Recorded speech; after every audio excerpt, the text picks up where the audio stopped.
to this installment of Belle H. Bennett Speaks, where we have the pleasure today to speak with Scarritt alum of the class of 1977, Mike Hodge. Mike actually graduated from Scarritt College in 1977 with a master's degree in church and community ministry. We're excited to talk with him on today. Mike is retired. Oh my. Amen. Amen. Retired, semi, because I've seen him at these meetings, so he's not really retired. Retired organizing director of the NOAH, Nashville Organized for Action and Hope since 2014. He was the organizing director. NOAH, if you will, is an interfaith, multiracial organization that unites 63 congregations, labor unions, and associations engaging in ordinary people in shaping the political and economic decisions affecting our lives. We have here, I tell you, he says retired, but I see him so much, so I don't say he's retired, because Mike has been involved in community work for a very long time. It seems to be quite a passion. Mike has worked for 17 years. He worked for 17 years with Neighborhoods Resource Center, that's now called Neighbor to Neighbor, a nonprofit organization that has helped people organize in their own neighborhoods. And being very proud of the neighborhood groups that they are in. Mike has championed the causes around in neighborhoods around better jobs for people, more affordable housing, and changes in the criminal justice system.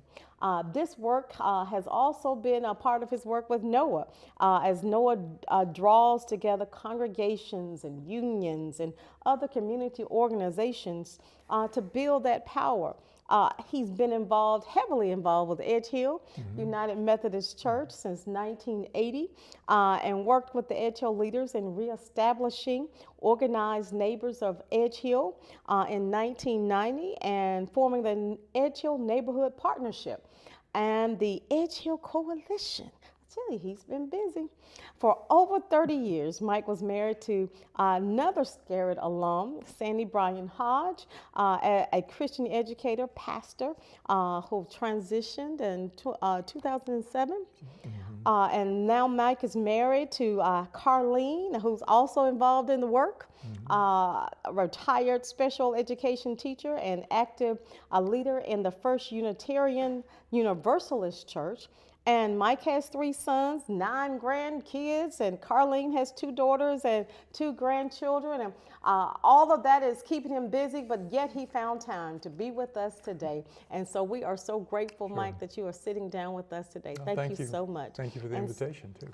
After this wonderful historical video of Belle H. Bennett, as well as Scarritt, since we are celebrating 100 years of Scarritt Bennett in Nashville and making an impact locally and across the globe, we're going to show you just a few things of what's going on right here at Scarritt, or have been over the last 100 years.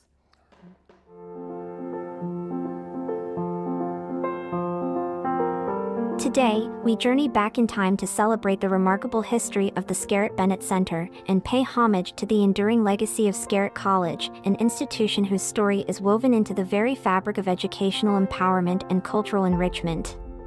The founding of Scarritt College is not just a chapter in a history book, it's a testament to the transformative power of education and a beacon of progressive thought in the field of Christian education and missionary training. In the late 19th century, amidst the societal reconstructions in the United States, the Methodist Episcopal Church South recognized an urgent need. It was a period marked by significant shifts, where a thirst for knowledge and cultural understanding was growing, particularly in the realms of religious education and social service. The vision was clear: establish an institution dedicated not only to the intellectual growth of young women but also to prepare them for missionary work and community leadership. This vision came to fruition in 1892 with the establishment of the Scarritt Bible and Training School in Kansas City, Missouri. Named in honor of Nathan Scarritt, a pioneer in the realm of community involvement and Christian commitment, the school was a progressive leap forward. It represented hope, opportunity, and responsibility, the chance for women to learn, grow, and lead in areas previously beyond their reach. But the story didn't stop there. With a continued expansive vision, the institution relocated to Nashville, Tennessee, in 1924, re-emerging as Scarritt College for Christian Workers. This move signified more than a change of address, it marked a profound deepening of its mission. The college bravely delved into social issues of the time, intertwining religious education with courses in race relations, economic justice, and international issues, promoting a holistic approach rarely seen during that era. This dedication to intercultural understanding and the promotion of peace and justice formed the bedrock of the college's ethos. Scarritt became a nexus where diverse voices, cultures, and religious traditions could converge in a shared pursuit of knowledge and service. Here, women were not just students, they were trailblazers, shaping their destinies, and in turn, impacting communities, societies, and nations. As we reflect on the founding of Scarritt College, we realize that it is more than a monument of the past, it's a continuing inspiration, reminding us that education, at its best, is a courageous and transformative force, one that not only enlightens minds but also empowers individuals to embark on a journey of meaningful change in the world. For many decades, Scarritt College was a hub of education and advocacy. However, as the years passed, the world changed, and the college saw a decline in enrollment, like many such specialized institutions in the late 20th century. The economic pressures and shifting landscape of higher education led to the college's eventual closure in 1988. It could have been the end of an era, but the legacy of Scarritt was too potent to disappear into the annals of history. We knew that the college was shaky. We knew, and by then it was a graduate school. It had dropped its college status. And it was talking about future. And we knew it was talking with various seminaries about what future plans might be. And we were watching very closely about what was happening because we knew we had a claim on the property. That we is an editorial we, meaning women's division. When I received the call from Dr. Welch saying that the board had made their decision to sell the campus and move to Duke, I knew we had a lot of work ahead of us. The Women's Division exercised its legal right and gained ownership of the property on June 1, 1988. They began renovating and remodeling many of the buildings. Assets of the college were used to establish the Scarritt Foundation, which entered into relationship with the Women's Division to create what is now Scarritt Bennett Center. The Scarritt Bennett Center name honors the founders of the original Scarritt Bible and Training School, Dr. Nathan Scarritt and Belle H. Bennett. The new name recognized the leadership contribution of women and became a symbol of the new program as Scarritt entered its second century. The transformation from Scarritt College to the Scarritt Bennett Center marked a renaissance period for this historic institution. Rather than closing its doors, the center opened them even wider to a more inclusive and diverse audience. It transitioned gracefully into a nonprofit education and retreat center, committed to promoting social justice, equality, and empowerment of individuals from all walks of life. While it might be simpler to define Scarritt Bennett by what it is, perhaps the truest representation of its essence is found in what it does, in the lives it touches, and the changes it cultivates. Our commitment to social justice, a thread that runs intrinsically through every program we offer. Through events, workshops, and panels, the center engages both the mind and heart, challenging participants to confront systemic issues such as racism, sexism, and economic disparity. We don't just encourage passive observation, we foster active participation, dialogue, and, indeed, confrontation with difficult truths, providing the tools and knowledge necessary to effect change. Education, specifically with an emphasis on women's empowerment, represents another pillar in the foundation of the Scarritt Bennett Center. We hold steadfast in the belief that empowering women is not merely a matter of rights but a pivotal strategy in social and economic development. Through leadership programs, educational workshops, and supportive community development, the center provides a springboard for women's voices and leadership capacity. What sets the Scarritt Bennett Center apart is perhaps our community approach. It's not just an institution for individuals, but a collaborative, communal effort. Volunteers, local leaders, and global thinkers alike converge in this nexus of thought and action, contributing to a vibrant community that believes in the transformative power of collective action. The Scarritt Bennett Center is more than its picturesque campus, it's a microcosm of the world we strive for. A world of equality, justice, and mutual respect. Every workshop, program, or retreat is a step towards that future, and everyone is invited to partake in this journey. Whether you're here to find your voice, strengthen it, or lend it to others who might not yet have found theirs, you're exactly where you need to be. We attempt great things for God, and we expect great things from God.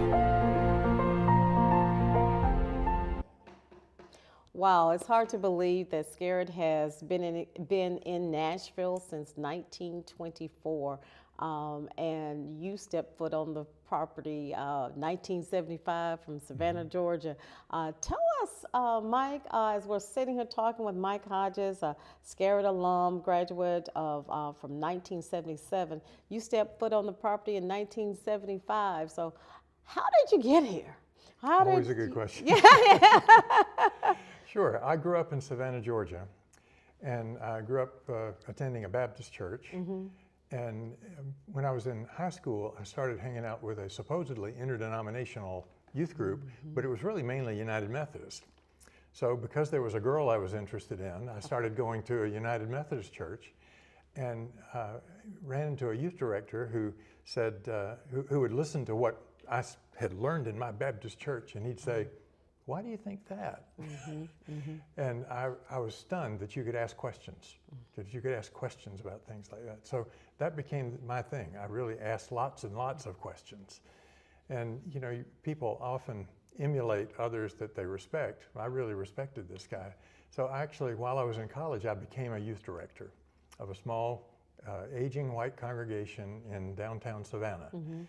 And Savannah at that time especially was very segregated. This was right after white flight from the cities.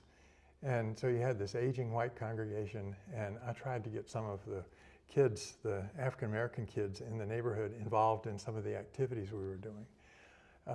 And then the pastor came to see me and said, well, the folks in the leaders of the church have talked, and they don't want black kids in the building. And if I knew then what I know now about the United Methodist Church, I could have smiled at him and said, guess what? You don't get to make that decision. But I thought I had to shut things down. And that made me very frustrated with the church. I was very angry at the church because this particular neighborhood, where there are words like disinvestment and redlining and things like that, that I didn't know then, but you could see the effects in this neighborhood. It was terrifically run down, just very struggling neighborhood.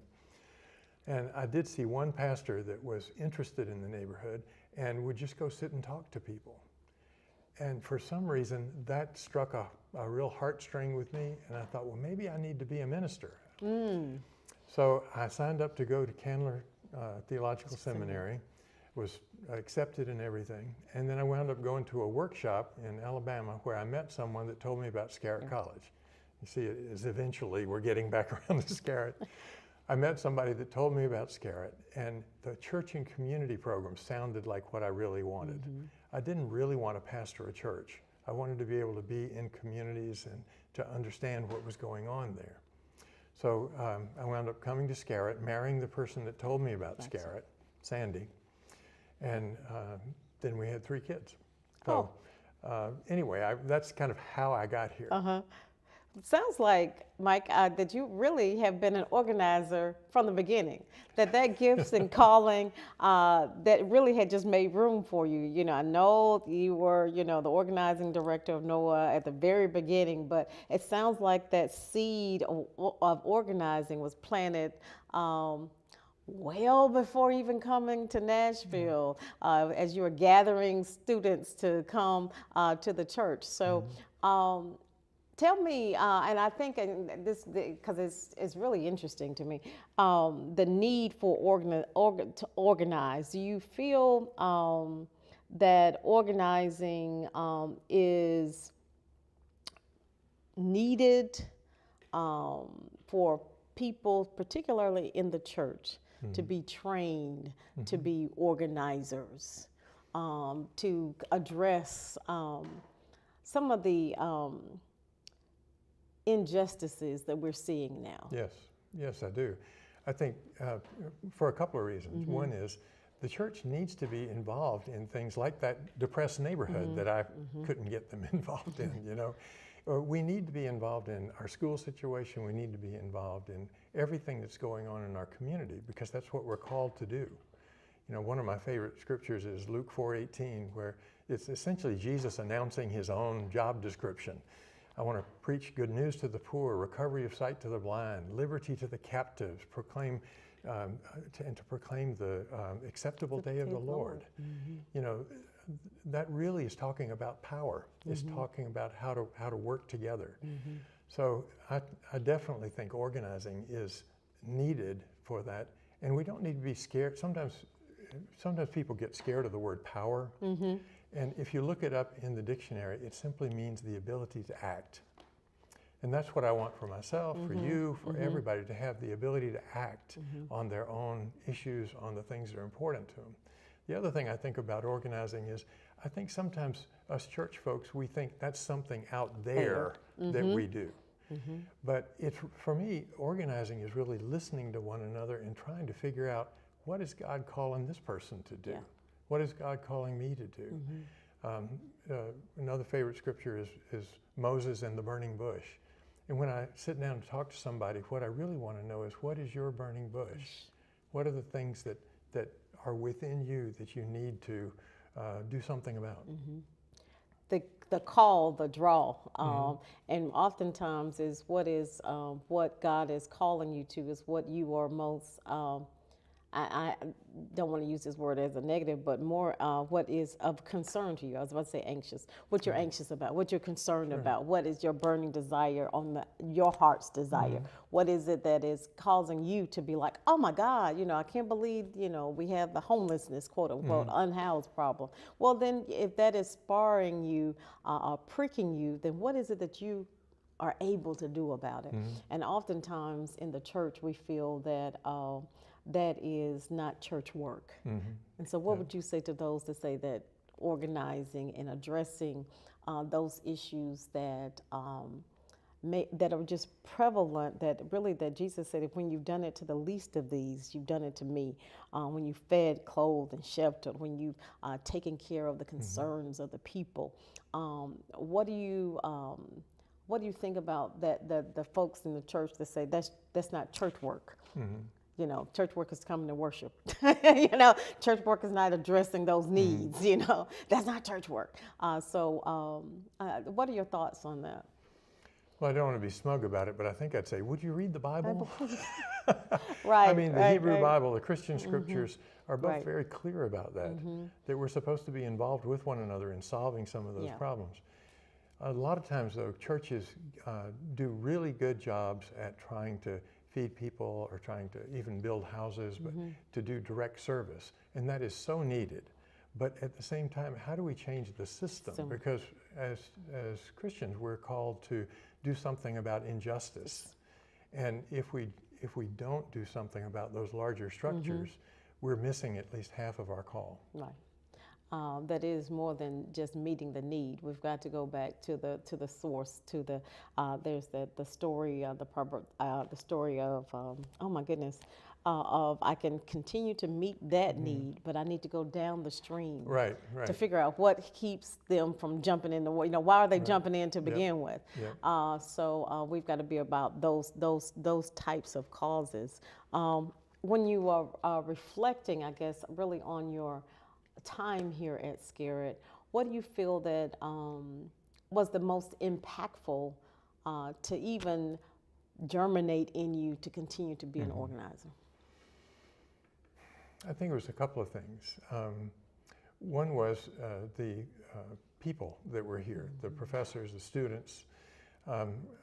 Bill Barnes was one of the teachers in the Church and Community Department. Catherine Mitchum was the head of the Church and Community Department. And I learned so much from these folks. Number one, I learned that it's not just in cities that the kind of things I was seeing in my city, it's not just in cities that kind of those kind of problems exist. You know, it's in rural areas as well. That's really, church and community ministry actually started in rural areas and then kind of migrated to urban areas as well. So that's one thing that I learned. Before I came to Scarritt, I really didn't know much about social work, and I'd never heard the words community organizing. I just had not heard that. I didn't know any, and Bill Barnes introduced me to that concept.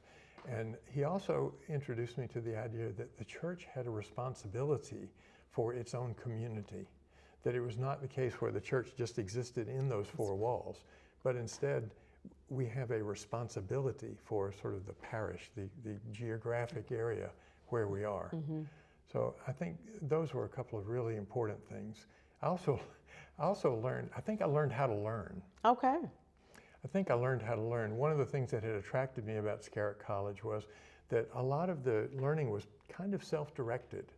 So we worked in teams, we worked on projects together, and if you had something you were really interested in, you could bring that into that. So I think I learned how to ask questions and how to learn.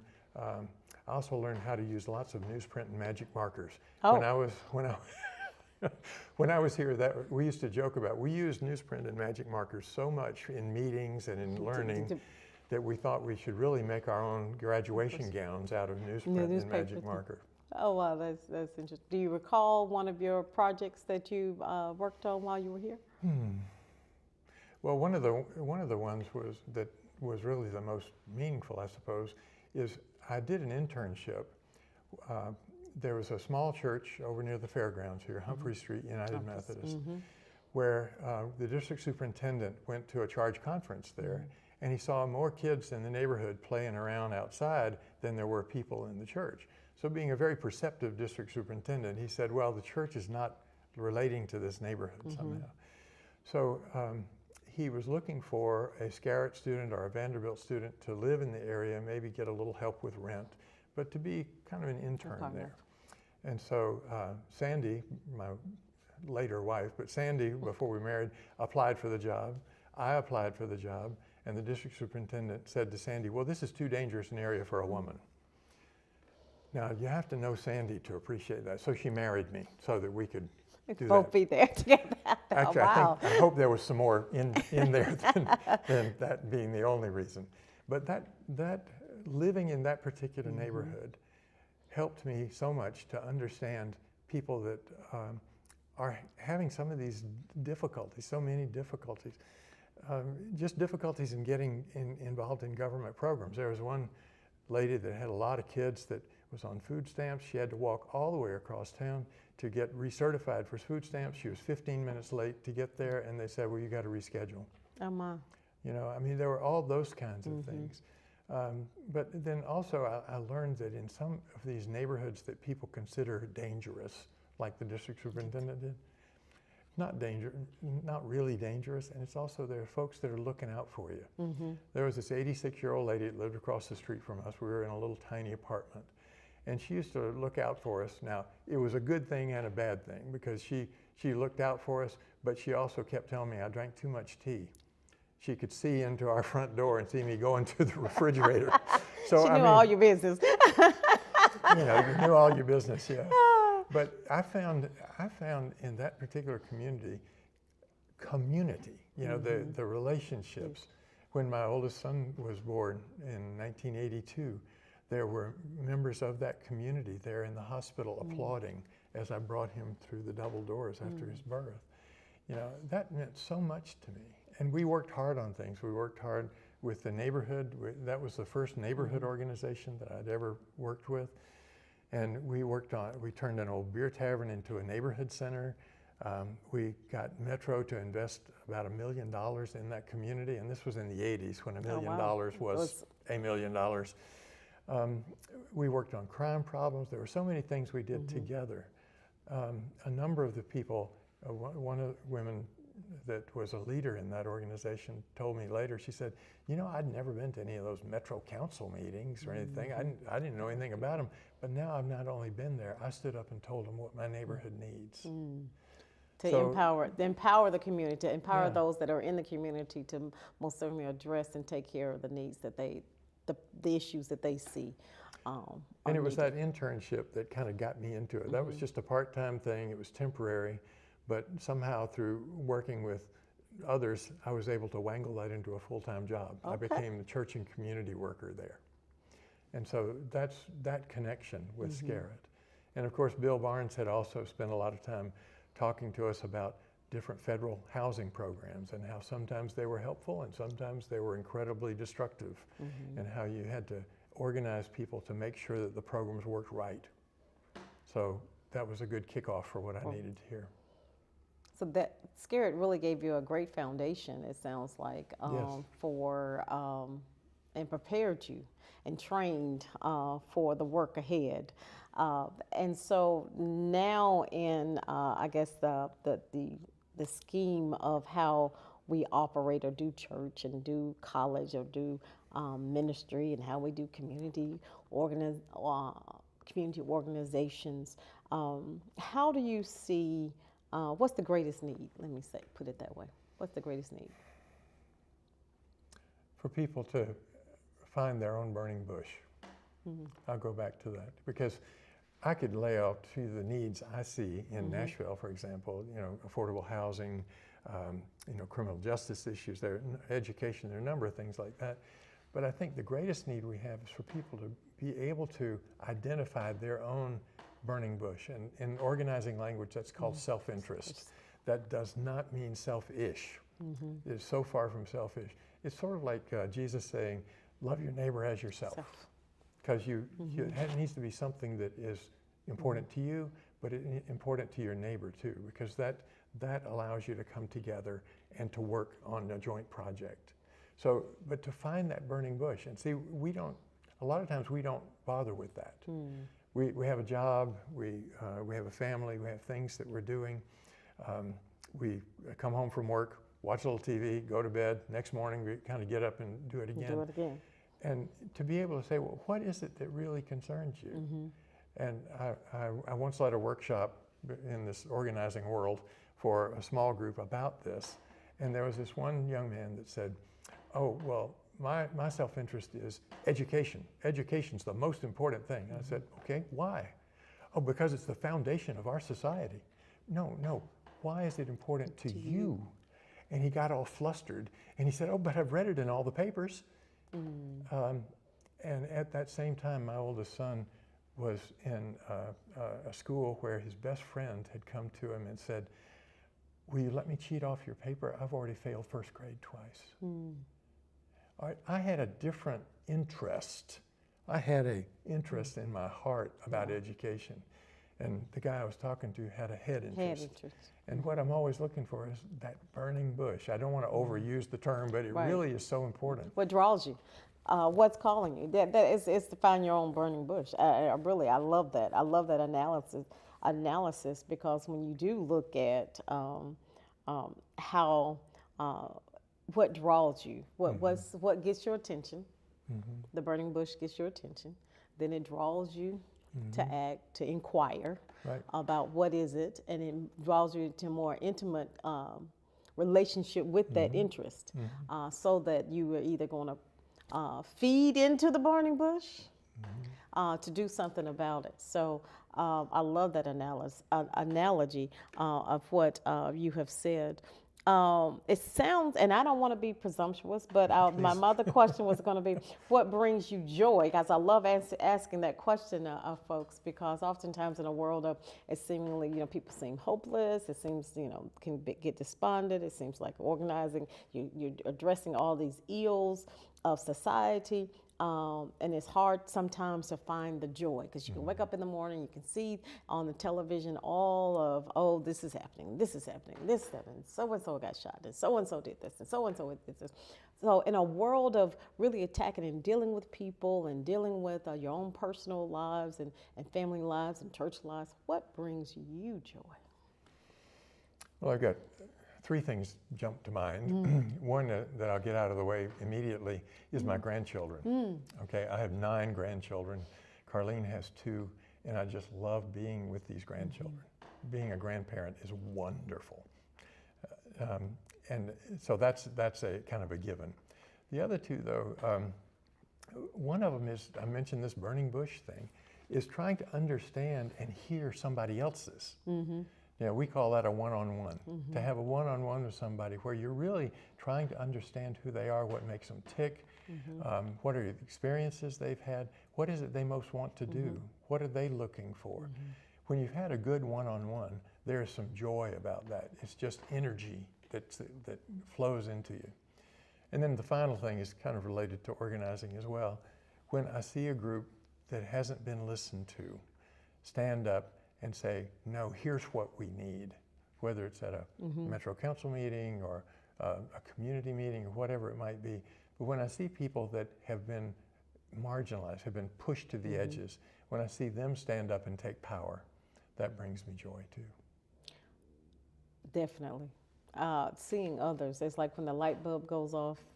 I do some teaching every now and then. And when the light bulb goes off in somebody, they get it.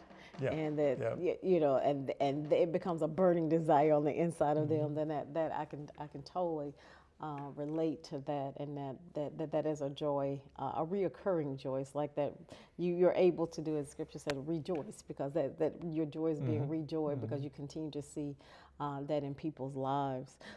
When we're thinking about this Belle Harris Bennett series and Belle's desire to see people prepared to do work in rural areas and missions, to really just address, to live out their faith, really live out your faith.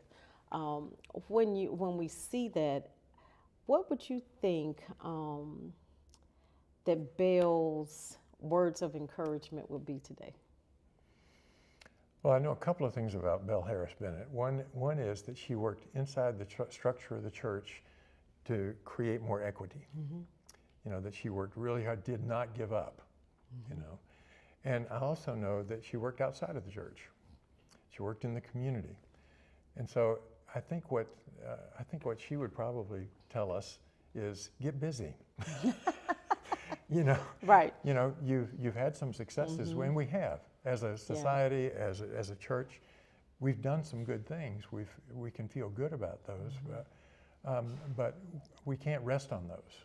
So I think she'd be telling us, get busy and don't give up, and also to be able to work inside of structures and also outside of them. Sometimes people think we can only work one certain way, you know. But we've got to be willing to work with the structures we have, but also create new ones or go around the ones that aren't working. Because I think it's really the relationships that we build with one another that make the structures work. And so now, what relationships do we need to foster in? I'm going to be in Nashville. Well, we can look at the paradigms of Nashville regarding education, or regarding affordable housing, which sounds like it's dear to your heart. Yes. And I had the pleasure of over at Clark Memorial this past week of going and seeing these beautiful houses that they have developed from from Barnes's foundation, as well as United Methodist Foundation and some Metro Council funds, Metro government funds, and some other things. So it sounds that's government and community and churches working together to make a difference in the community. Do you see that we're making any headway in education and affordable housing with those different organizations coming together, or what is it that we need to do? That's a broad question. I think we are making some headway in education. I don't pretend to be an expert on education, but I know that NOAA, for example, worked for a number of years to get to find some way to break the school to prison pipeline that we kept talking about. And what was happening is, if I'm a teacher and little Johnny in my class is raising a ruckus all the time, after a while I'm going to send him to the office, and then he's eventually going to get suspended, and then he's out of school, and so he gets in more trouble. And so NOAA was able to get the school system to implement peace centers and advocacy centers, they're called, where if little Johnny is causing a lot of trouble in my class, I can send it to the peace center, where there'll be somebody that can afford to listen to him. They've got the time to listen and figure out, so what's going on with little Johnny? One example of the need for that is my son is now an assistant principal, one of my sons, but he was also an art teacher. And there was this one little girl that came in on a Monday morning. Normally she was a marvelous middle school student in art. She was just great. And that day, she was just causing trouble after trouble. She was getting in fights. It was just awful. Finally, he pulled her out into the hall and says, "What is it?" Turns out her parents had split up that weekend before. So if we take the moment to listen, to figure out what is going on with this person.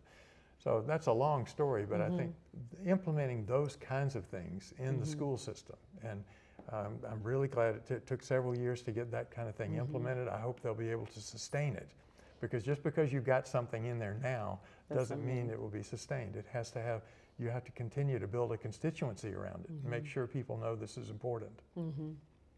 And that's the organizing piece. Yes. Of making sure that we have the community, the church, and everybody else involved. Yes. What are the barriers that you see that's breaking us out in silos oftentimes? Well, that we don't take the time to really understand one another. I think that's one of the biggest ones. I did a workshop for my church a couple of years ago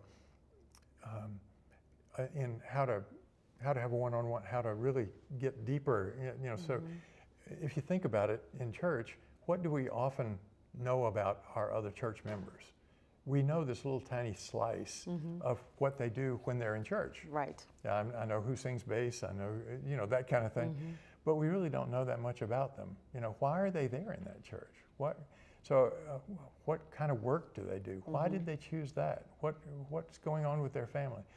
So I was trying to do this workshop to teach people more about that, and have two people that I sent them off to do a one-on-one, a short one-on-one to learn more about each other. They came back after about 15 minutes, and these people had known each other for 20 years. And one of them said, "I didn't know that was where you worked." Oh, wow. So they didn't even, you know, so I guess what I'm trying to say is I think in the church especially, but in our community, we need to learn how to value the relationships that we have and to build new ones. I really think churches need to take community organizing to heart. There was a period when I first started my church and community ministry, working in neighborhoods, there was a period where, if I'm honest, I thought all the church was good for was to give me money to go do the work. You know, yes, that was the arrogance of youth. But after a while, I got in touch with community organizers around the country, and I saw how seriously they took the church. They took the church much more seriously than we took ourselves. And so they began organizing congregations, you know, and trying to pull together the needs that were in those congregations and pull together the people. A lot of times organizers will say the church has organized people, organized money, and values. You know, and those are very, very important. That's unusual in our society right now. That this church has the built-in structure already, and if we can connect church and across the cross-denominational lines, not just this denomination and the churches within that denomination, because if we are truly honest, that several different denominations are going to be in right in one mile kind of block of one another, and if they work together to address the community issues within that community, that we could have probably a better community. Also, you can have more power in the sense that if I get a lot of United Methodist churches to go downtown and talk to the mayor or to the council, they'll probably listen. But if I show up and I've got United Methodist churches, Baptists, if I've got Islamic folks, if I've got Jewish folks, they can't pigeonhole you that way. And so it really brings a lot more power to it. And I wanted us to have a way that our faith traditions, that we appreciate one another. With NOAA, one of our task forces is about affordable housing. And several years ago, we were planning a meeting with the person that was then the mayor. We were going to have 1,000 people there to meet with the mayor about the need for more investment in affordable housing. And one of the people on our task force had grown up Jewish, was presently Buddhist, and she said, "We have to quote Matthew 6:21 to them." So she was grown-up Jewish, was presently Buddhist, and she wanted to quote the Christian scriptures to the mayor. And Matthew 6:21 is where your treasure is, there your heart will be also. And so in front of 1,000 people and the mayor, this woman stood up, talked about the need for affordable housing, turned to the mayor and looked at all of us and said, read the scripture and said, so where is your heart? You know, and that's the kind of, to me, that's powerful. That's powerful. To That's appreciate powerful. one another's faith traditions and to see that connected to these problems. Yeah. We're not just using these as tools. We're seeing them as deeply connected to what we're trying to do. It can be more effective because then you become one voice. Yes. And it's not a silo. Yes. But it's a collective one voice, Yes. and pulling people together, and we're needing so much more of that in this day and age. I believe that is really what Dr. Martin Luther King was talking about when he talked about beloved community. Exactly. Exactly. That we're going to love our neighbor as ourselves, and we're going to love one another, love the community, that we have to be concerned about our neighbor and concerned about, because your neighbor concern is your concern, because we both get infected and affected by one another. I'm sorry, go ahead. I'm glad you brought up the beloved community, because one of the struggles I see in Nashville, and I think in a lot of other cities and even in rural areas, is what kind of community do we want to be? Right now, if over the last 20 years, housing costs have escalated so rapidly in Nashville that there are people being pushed out. You know, I talked to a guy that started a kind of swanky restaurant not too far from here, and I said, well, where do your workers live? He said, Laverne, you know, which is way away. So people are being pushed out, and is that the kind of community that we want? Do we want a community where you have to make $150,000, $200,000 to be able to live in this community? I just think we need to be thinking about the creation of that beloved community and how would we go about it so that we appreciate one another across faith lines, race lines, that kind of thing. Because it all affects. I mean, it really does all affect.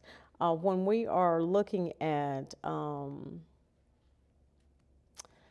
really, and I want to get back to that burning bush call that you talked about earlier, and the call that Belle Harris Bennett had, that desire, that vision, and that she says, yes, Lord, I'll do it, you know, just establishing a venue, a space for individuals, particularly women, to be educated, and then moving it here. Her desire was to move it from Kansas City to Nashville, and she didn't get a chance to see that realized because she passed 2 years before they actually moved here. But that call that she had, and understanding that deep desire call from God to do what God is calling, to fulfill your God-given potential. How important will you say, or how can we discern that call? How can we discern that burning bush call, that burning bush experience in our own lives? Well, one of my favorite theologians is Frederick Buechner, and one of the things he says is, if you want to know what God is calling you to do, listen to your life. You know, so take the time to listen to what's going on in your own life, the lives of people that touch you. And going back to the burning bush, as you said, to really spend some time talking to each other.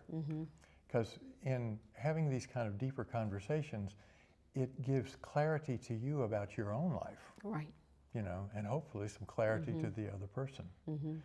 So I think that's at the core of it, is learning how to engage one another and really not just care. Yes, we need to care, but how do we act How do together? we act? There's a famous community organizer that he was leading a workshop one time, and he was talking about the need to learn to do one-on-ones, have these deep conversations. And there's a young guy in the back of the room, and he said, I don't want to hear about all that. I want to hear about, let's organize 10,000 people to get these things done. And this experienced community organizer kind of wheeled around, pointed his finger at this guy and said, "This is all we have." It's that building of relationships that makes all that happen. And see, the thing that really has excited me is to see this as part of the church. You know, yes, do I want to be able to organize thousands of people to take action? Of course I do. But I also want to be able to find ways that we find the thing that's holy within each of us. Where is the sacred in you and in me? And that's the looking for the burning bush, having these conversations. And finding the sacred within. So we've been talking, and we most certainly can open it up with the last 5 minutes for any questions anyone may have. But I still have questions, but I wanted to also open it up for anyone else that may want to have a burning bush question of their own selves, to be able to ask that question, or that is a burning desire.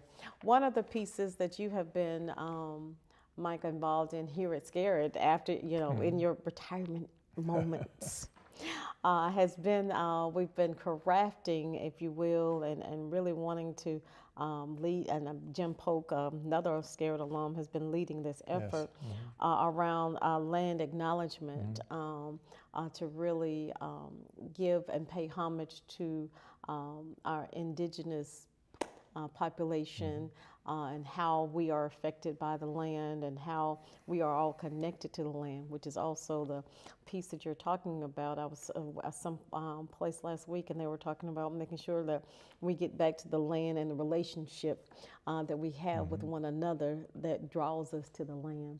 And so in doing so, in crafting, or how we're crafting, what are some of the ways that we can properly give and pay homage and recognition to the expanded view of community, including the indigenous population? Well, to start with, I think land acknowledgement statements are really good. A little bit like confession statements in church. But we've got to be a little bit careful, because I don't think we use this prayer anymore in the Methodist Church, but I remember, acknowledge and bewail my manifold sins and wickedness, which I from time to time most grievously have committed by thought, word, and deed. We used to say that, and what did it mean to us? Did we change what we were doing? It was worded in these very general kind of things. So I like the idea of land acknowledgement, saying we recognize that this land is not ours, that this land was taken from people. And I don't have any immediate answers, I guess, other than I think I like the land acknowledgement because it forces us to struggle with it. You know, I do think we need to be very careful and not just make statements, but I also think if you make the right statement and you kind of bring it into your heart, you're going to have to struggle with it. One of my other favorite scriptures is Jacob wrestling with God. And I just think all the time, we need to not be quite so sure that we have everything just right. We need to be able to wrestle with God, to wrestle with land acknowledgement statements, and to figure out what could we do to right the wrong. Because once you've done confession, you need to right the wrong. And the proper way to do righting wrong, and not just having a statement that we. And sometimes statements are just that. Just statements. just a statement with no action, no power behind it. And we certainly want to be effective in all that we do, and making sure that we are not just making a statement, that there's some power behind the statement, that there's some action behind the statement. And I think my last question that I want to ask, if you will, is around one of my favorite places here on campus. No, I want to ask something else before I get to that. Okay, that's fine. We're flexible I'm here. flexible, I'm reflective, and really. That's another thing I learned from Scarritt is to be flexible. To be flexible Yeah, and to be reflective. One of Yeah. the spiritual formation piece here is a thread that runs Yeah. throughout everything that we do. And I know that the greatest thing I think with we talked about how the United Methodist women were so forethought to come in and not allow the legacy of Belle Bennett to die with transforming from the college into Scarritt Bennett Center. And us being able to live that out in the 4 tenets of eradicating racism, of empowerment of women, of the spiritual formation and education of the laity. And that's, which what we try to do still to this day. And in doing that, in this day and age and in this time, before I get to my last question, I want to ask, how do you see Scarritt living into, or what is your hopes and dreams for Scarritt living into now, continuing that legacy? Well, to start with, let me say that when Scarritt Bennett formed at the end of Scarritt College, I was really excited about it because I saw Scarritt Bennett taking the threads of things that were the parts of Scarritt I was the most excited about, that I was really committed to, and being able to do something even beyond where the college had been before. So, okay, give me. Oh, I was saying, how do we live into it now? What are your hopes for Scarritt living into in this present day with devising, the 4 tenets and allowing us to continue on the legacy of Belle Harris Bennett with not allowing really the school to lose its saltiness, if you will, to continue to be salty in this day and age, if you will, and furthering the cause after 1988. How do you see now with Scarritt Bennett Center? What do you see, and how do you see us continuing to live into that legacy? Well, I think especially doing things that bring faith traditions together, and developing an appreciation, because there is so much, with Christian nationalism and with some of the things that are happening now in our country, there is not a great deal of appreciation for other people's faith traditions.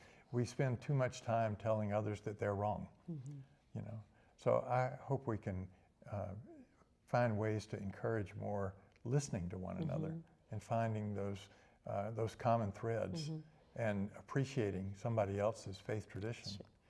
I think that's one of them. I think another one would be finding ways to make sure that folks that have been pushed out can be brought back in. Like with Scarritt Bennett, it sometimes is expensive to come to events here. And I hope we can find ways to really engage people that really don't have the money to do that. And I know there have been instances where there have been scholarships and things like that, but I hope that stays as kind of a central part of what we're doing. Yes, and I think what people sometimes the thought process or what people we leave or forget that Scarritt Bennett Center is a nonprofit entity that has the 4 prongs, the 4 tenets that we continue to do on the nonprofit side, even with having the Educational Retreat and Conference Center to try and to supplement, to cause and to maintain the 10.5 acres that we have here. Beautiful historic campus. 10.5 acres, and trying to maintain it from 100 years, and the buildings standing from 1926. So that is a testament of, it's just still standing, of how God's grace has been upon Scarritt. And we have to find ways to maintain that, to continue, certainly. And so, but thank you so much. And I so appreciate it. Last question, Yeah. as we're talking about the buildings, is one of my favorite spots that has the inscription, the motto of Scarritt College on it. would be for me, and I'll ask you what's your favorite spot on campus. But my favorite spot is the coasters outside of Susie Gray, and where it says on one side it says, "Attempt great things for God, and expect great things from God." In answering, I guess the last question would be, what's your favorite spot? And the second part of that would be, what words of wisdom do you have for those that are aspiring to serve God in this present age to attempt great things for God? My favorite spots are, one is the chapel, just because I love being in Whiteman Chapel. And the other one is the gardens over here. I like to just sit there and frankly remember my wife, Sandy, who died in 2007. That's a place I go sometimes to remember her. I like the slogans, attempt great things for God, and expect great things from God. I'd like to see on some arch or something, I'd like to see something, hear the voice of God in others. You know, going back to that burning bush thing, you're going to be tired of me using that image. But, it has been a great one today for me. But you know, I think maybe that's how we hear the voice of God, is to talk to enough people and hear what are the things that burn within them. What do they care about? How does that line up with the things I think I care about? Do I really care about those things? You know, I think that would be hear the voice of God in others. That's great. That's a great for us to continue to hear the voice of God in others, to hear the voice of God in ourselves, and to be sensitive to the voice of God and the move of God. And so I thank you so much for sitting down and having a conversation for the Belle Harris Bennett Speaks series, because we believe that the vision still lives on in each and every alumni and each and every supporter, on those that come on campus for various different activities, or to participate in any workshops or conferences that may have here, that all of that is a part of really what we call the legacy builders, that they are part of the legacy of Scarritt, of part of the legacy of Belle Harris Bennett for these many years. And so we thank you so much for being a part of that. And so we invite everyone to continue to follow Scarritt at scarrittbennett.org. We are, like we said, in the throes of celebrating a centennial year. That this Belle Harris Bennett Speaker Series is a part of that centennial, that every third Wednesday we have a conversation. And so we're looking forward to next month sitting down with Nancy Lynn Westfield, another Scarritt grad. She's a director of Wabash. And so it's Wabash Center, and so we're expecting to have a good time, a conversation with her next month. But in addition to the Belle Harris Bennett series, we also are ready to welcome everyone to celebrate with us in the month of October. So we're going to have a whole month of activities in October, so make sure that you stay tuned to scarrittbennett.org, where we will have Centennial Worship to kick it off on October the 1st. We will be following, we are able to find the original convocation that was had here in 1924. And so we want to celebrate most certainly that legacy on October the 1st. We are inviting all alumni and those who have been connected to Scarritt in any way to come back and celebrate with us the October the 16th, 17th, and 18th, as we celebrate the whole week with alumni coming back. And there are a number of alumni coming back, and we're so excited about that. And on October the 18th, we will have what's called a community luncheon, where we want to celebrate the rich heritage of Scarritt, both in missionaries going out as well as international students coming in. So we will do that on October the 18th. So all of this information you can find on our website at scarrittbennett.org. And we welcome you to continue to be a part of all of the many things, of the burning bushes at Scarritt, that we are attempting great things for God and expecting great things from God. God bless you.